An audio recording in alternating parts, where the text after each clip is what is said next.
Jason Isbell and the 400 Unit play an acoustic version of Speed Trap Town at the Country Music Hall of Fame and Museum's CMA Theater on December 12, 2017.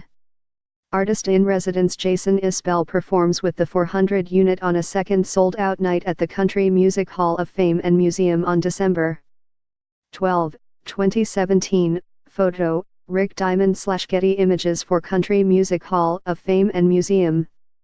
After playing his first song as the Country Music Hall of Fame and Museum's 2017 Artist in Residence on December 5, Jason Isbell had a confession to make. "I am the least qualified person to hold this Artist in Residence position," he said over protests from the sold-out audience. "I am fine with that, it's never stopped me before." Self-deprecating humor aside, Isbell's selection is a career-defining moment for the singer-songwriter.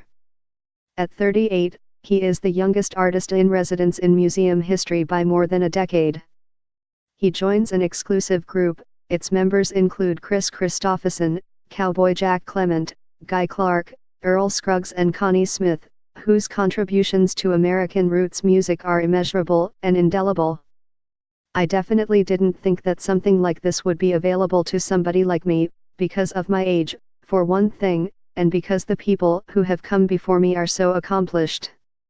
Legendary songwriters, singers and performers, Isbell said Friday night before a concert in Louisville, Kentucky.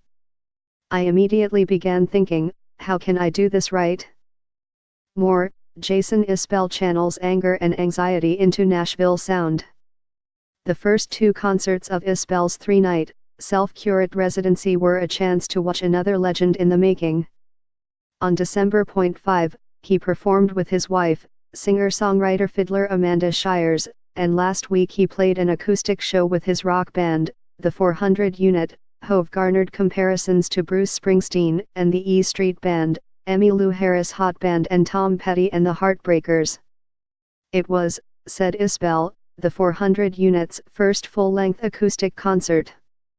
But even with the stripped-down sound, the band was no less powerful, and the intimate setting allowed Isbell's distinct, masterful songs to shine.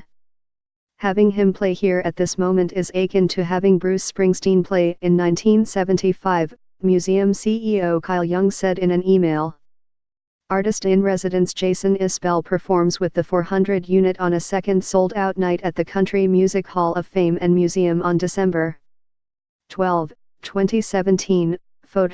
Photo by Rick Diamond/Getty Images for Country Music Hall of Fame and Museum. Isbell's been an Americana mainstay since his days with Southern rockers the Drive-By Truckers, and in recent years he's also been embraced by the mainstream country music world.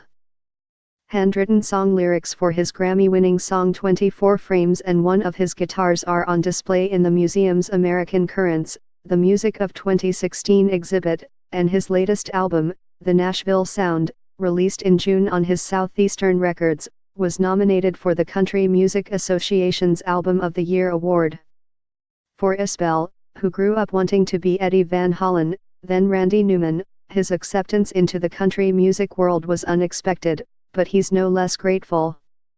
"I am just happy to be in that company, especially considering that I am not a straight-ahead country singer," he said.